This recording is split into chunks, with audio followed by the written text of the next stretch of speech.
Hello you guys, welcome to the Ranting Shop. Today we're going to be talking about Derrik Jaxn. Now, if you don't know about Derrik Jaxn is this social media relationship expert, guru, lifestyle, whatever you call these people, who go online and give you inspirational messages or advice about various topics, which includes relationships, it includes religion, it includes lifestyle, it includes everything.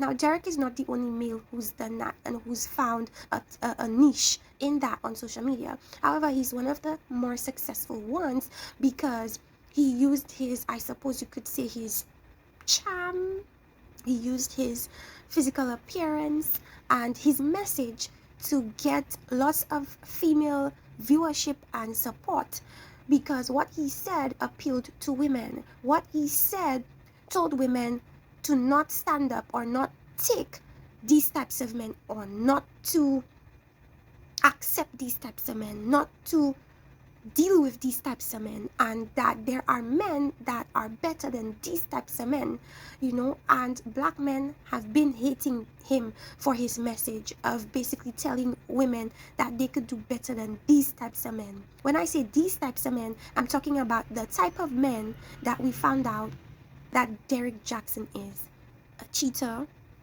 a liar, a manipulator, a narcissist. These types of men he was telling us to stay away from, and this is the type of man that he is. So everyone is going down. They cannot wait to come on social media and to blast him and make a fool out of him, because now they're like, and also to criticize the followers that he did have, because it's like, okay, so now you guys have been listening to this man, you guys have been using this man as the standard, and look at what he was doing all along. People are using the opportunity to tell women, how stupid do you look now, taking this man as this standard when he couldn't even live up to the words that he was saying, right? And some people are of the belief that if the message is not congruent to the way the messenger lives his life, then the message becomes flawed, the message becomes invalid, and the message becomes untrue. And so the message and the messenger needs to be tossed in the trash. However, I've come here on this platform to give my unpopular opinion that the message and the messenger should not necessarily be one in the same. They don't have to necessarily be attached to each other. What am I trying to say? So, for example,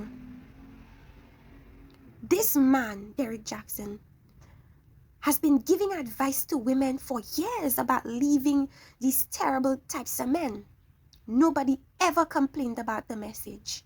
No one ever thought that the message was flawed, except for the men who thought he was simping, as they said, or trying desperately to appeal to women. Nobody else found that what he was saying was an issue. But because he himself could not live up to his own words and his own expectations of other men. In fact, we found out he was the exact same way as the men he was telling women to stay away from. He was the exact same way, right? Now people are saying that the message that he was telling people is trash. The message that he was telling people is flawed because he couldn't live up to his own message. I disagree with that. I disagree with that. For me, I'm able to separate the message from the messenger. So yes, he failed. He let people down. He disappointed a lot of people. He surprised a lot of people. But that still does not take away from the fact that a lot of what he said prior to us finding out about his infidelity is true. And not because he's now turned out to be the same man that he's been telling us to stay away from, does it now mean that we should not stay away from men like him? Does it now mean that we should accept men like him? He's been telling us, or a lot of women, because I don't really listen to him, he's been telling women to stay away from men like him. How is that flawed? How is it wrong? Because now he hasn't lived up to his expectations. I don't see the logic there, people. I don't see the logic there. Yes, he wasn't able to be faithful to his wife. Yes, he was manipulative. Yes, he was a liar. Yes, he has narcissistic tendencies. But he's been telling women to stay away from men like this. And the irony of the situation is that these side women gravitated towards him because they felt like he was what he was preaching about. He was the type of man that wasn't what he was telling women to not go for. So that made the women gravitate towards him, right? And the same women he's telling not to fall for him or for a man like him fell for a man like him. People are saying that he used to tell women, don't fall for or get into situations with married men or men that are separated, right? He's been telling women not to fall for men like him that have been separated from their wives. Yet still these women fell for him. They gravitated towards him. They fell for his BS. So essentially, what that is telling me is that at the end of the day, women don't care. You know, as long as their needs are being met, they don't care about what you told them not to do. If you just give them a little bit of rope, they will take it. So in a sense, these side women want to go online and expose this man, right? But when these women are telling their stories, they seem so silly and stupid. Now, I'm not saying that the man is not disgusting himself, but I want to put the focus on these side women a bit. I know that they don't have any vows to fulfill or to maintain. I know that it's his fault for cheating on his wife. But if we look at the women that he cheated with, these women are flawed. These women are messed up. All red flags that they spoke about while trying to expose him, that they chose to ignore, says a lot about their initial intentions with him. They wanted to be with him. They felt that he was attractive. No matter what he said, he knew that they'd still continue to want to pursue something with him. He did tell them he was separated. No matter how bad of a picture he painted of his wife to get into their panties. Where is your brain as a woman to realize that this man has been telling you about himself for years, and then you still willingly go ahead and cheat with him? Because at the end of the day, attraction and all of that, when it comes into the picture, all the red flags seem to be white. All the red flags popping up in your face are ignored. Because, oh, I find him attractive. Oh, I want to sleep with him. Oh, I want to be with him. That becomes your focus. So no matter what he said, even if he did say he was married, a lot of these women would still pursue a relationship with him. Because these women try to make themselves seem so innocent, as if they magically just jumped on his penis and started sleeping with him. Like they accidentally just tripped and fell on his penis. They absolve themselves of any wrongdoing and make it all about him. I don't believe in that BS. You knew, even though he didn't tell you right away, he told you eventually that he was married or separated. Separated is still married. He told you that. And for some reason you felt like, well, I guess that's okay. You are planning to leave your wife? Well, I guess we could still sleep together. What did you expect to happen? You expect he'd have left his wife and been with you? That's what you thought would happen? Through all the years of watching or listening to situations where these men who were separated were cheating, not one time have I ever heard that the men, or very few times have I ever heard that these men have actually left their wives. These men have seldom left their wives. The man simply wanted some sex from some people other than his wife. He used his platform and his image and what he preaches about to create a persona that made women feel as if they were safe with him. When really and truly, all he wanted was sex from them. He never intended to take these women seriously. He never intended for anything to go beyond a couple sex escapades. But these women failed to see that. Some of them accepted it. Oh, we're just going to be having sex. That's cool. They accepted that stuff.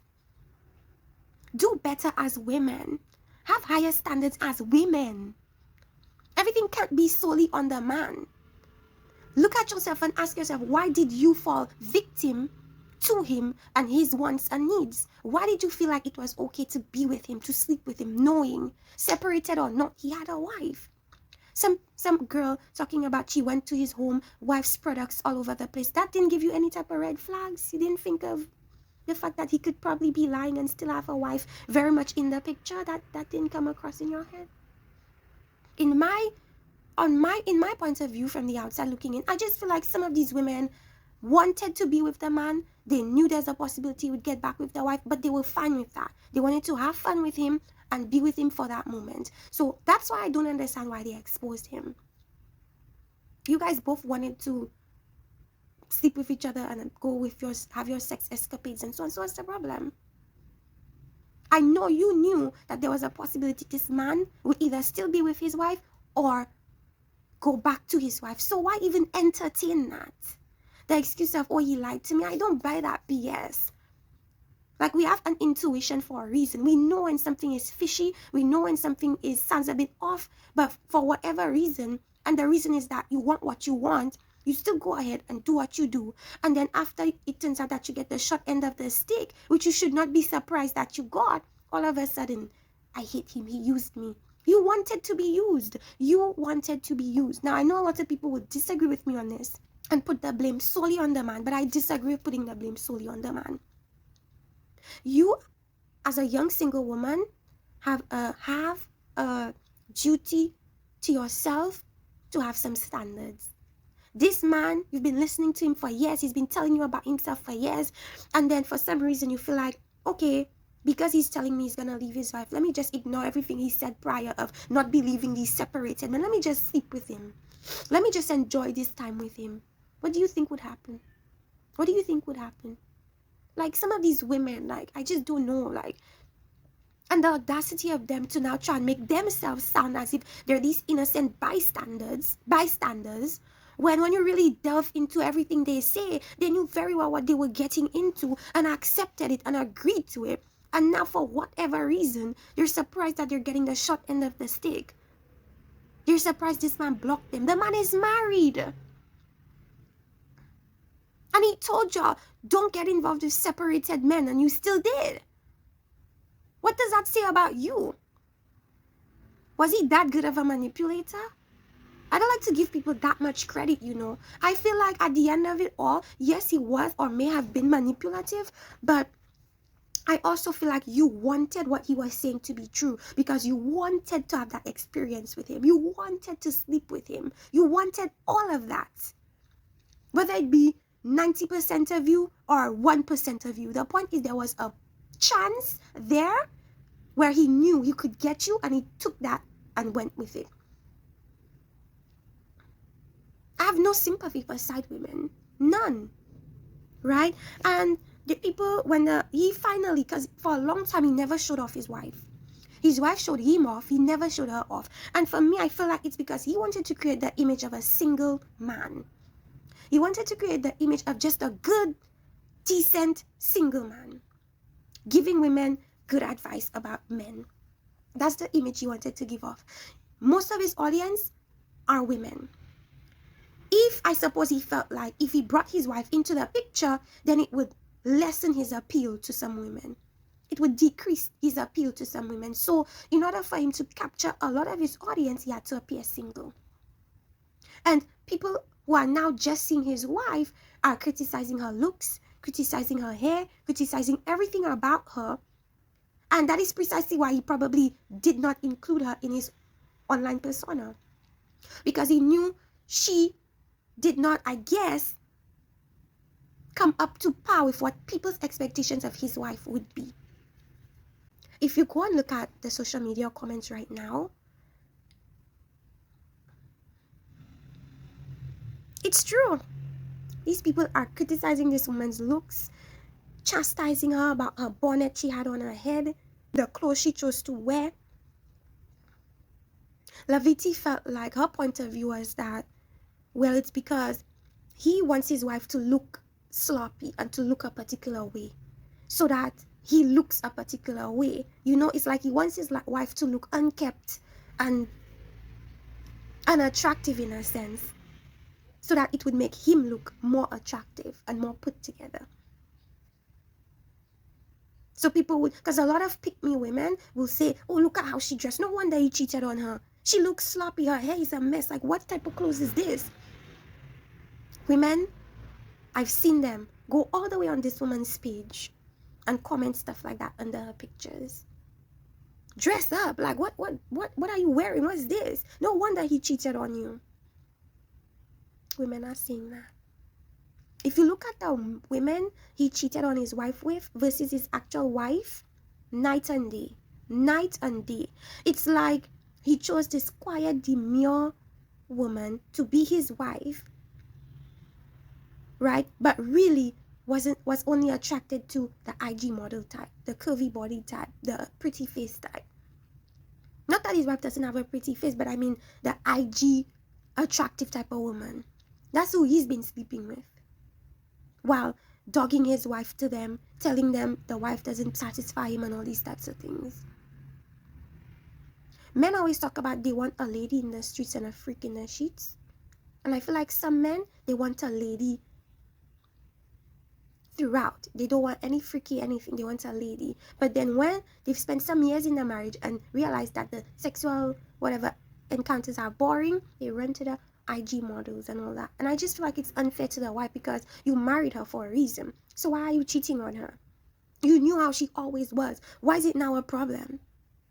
And this woman, she looks very sad. She seemed very depressed when he was giving his apology. The way he was holding this woman's hands, the way her hands were positioned, she was very uncomfortable. She didn't want to be there. Any woman would be uncomfortable, because you're basically giving a face to, oh, the lowly wife that stayed with her cheating husband. Who wants to be in that position? Who wants to be looked at as pathetic? And she does look pathetic at this point.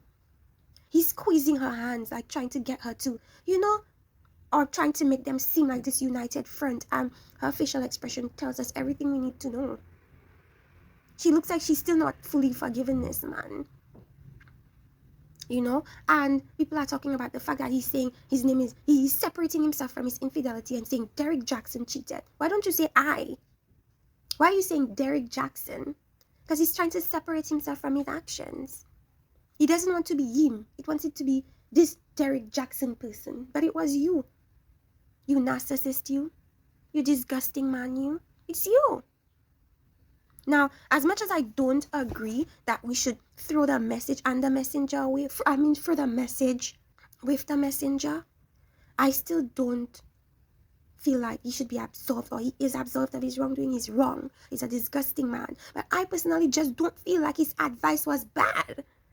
So because he couldn't live up to his own advice, how does it now mean that his advice is bad? His advice has been good for how many years that he's been talking? For that long. And all of a sudden, he cheats. His advice is no longer good. That's BS.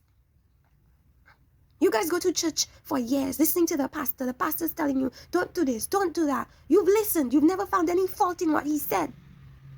All of a sudden, you hear he cheated on his wife. All of a sudden, that message is what? Flawed now?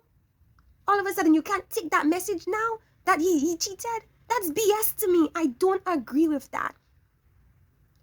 There should be a separation of message and messenger. I could have wanted the greatest intentions with my message. I could have wanted people to, I could have fully believed my message. And I could have fully wanted people to listen and live by my message. That doesn't mean that I want people to do what I did. Yes, I didn't live up to the message. That doesn't mean that the message itself is trash. It just means I'm a trash person. But my message isn't trash. So why throw out the message? I feel like it's so dangerous for women to now throw the message away thinking that the message is flawed. Because the message was not flawed. He was a flawed person. And people talking about this woman's appearance, mind your business. Because at the end of the day, nobody's going to tell me how to look and how to dress. Because at the end of the day, I'm not dressing for you. The lady explained today or yesterday, she put out a message on social media. And she explained why she looks like that. She says she doesn't care, basically. She says it's not her ministry to dress up and be fancy looking. That's her husband's thing. That's what he did. That's not what she does. And people are just stuck on how she looks. I hate people that are unable to see beyond superficiality. She already explained to you why she doesn't give a shit about bonnet and whatever. Look at me. I don't care. That's not my personality to dress up and be fancy looking and hair. I purposely don't do that because it's not me. I don't feel comfortable like that. I feel comfortable like this. You know? And she's saying she stayed because of Christ and religion and all these things. And she's saying that it's so quick for people to, when they have adversity, it's so easy for them to leave their spouses. But she doesn't believe in just leaving. She believes in giving chances and seeing it through that this person changes. That's her business. If she chooses to stay with him, that's her business. I will never criticize this woman's looks and say that, oh, it's because of the way she looked, that's why he cheated. Or it's the way, because he knew how she was. And he still married her regardless. So why is it now a problem? If you feel the propensity to cheat, why not leave? Why not follow your example or follow what you've been preaching to people and leave?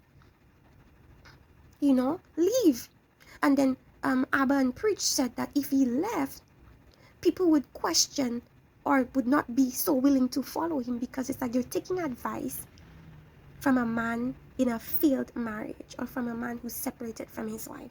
Some people are less likely to, believe what you're telling or preaching to them if you have failed marriages. But people are listening to Kevin Samuels. Kevin Samuels is twice divorced and people love what he says.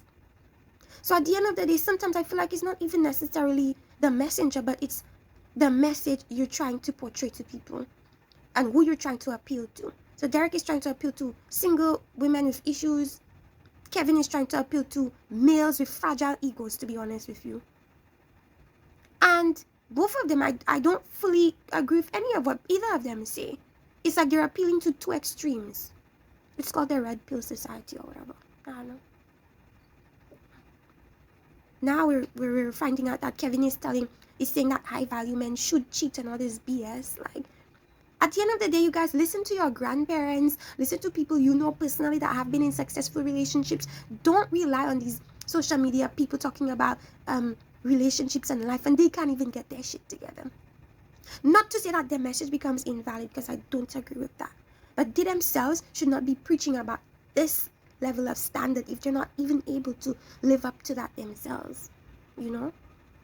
It may seem more unattainable now that the messenger is unable to live up to it, but it does not mean that the message is flawed. Because there is such a thing as separating a message from the messenger. And that is all I have to say about Derrik Jaxn. If you guys want to, share your messages and your opinions, be free to do that under the comment section. But let me tell you something, be respectful under my comment section. Because I'm not going to hesitate to block and delete. I have no time for BS. Like, I believe that we should be grown enough to have respectful dialogue with each other. If we cannot do that, then don't even bother commenting on my page. Please. Right? If you're angry, relax before you comment BS on my page. Alright? Because a lot of people are very reactionary and they don't like to sit and think and calm down and be logical and be rational. Please do that for me. That's the type of people I would like to appeal to with my channel and page. Rational people, not people that are quick to disrespect and berate because they disagree with what you have to say. Alright, but anyways, you guys, like and subscribe and be sure to tune in to another episode of The Ranting Shop. See you next time. Bye-bye.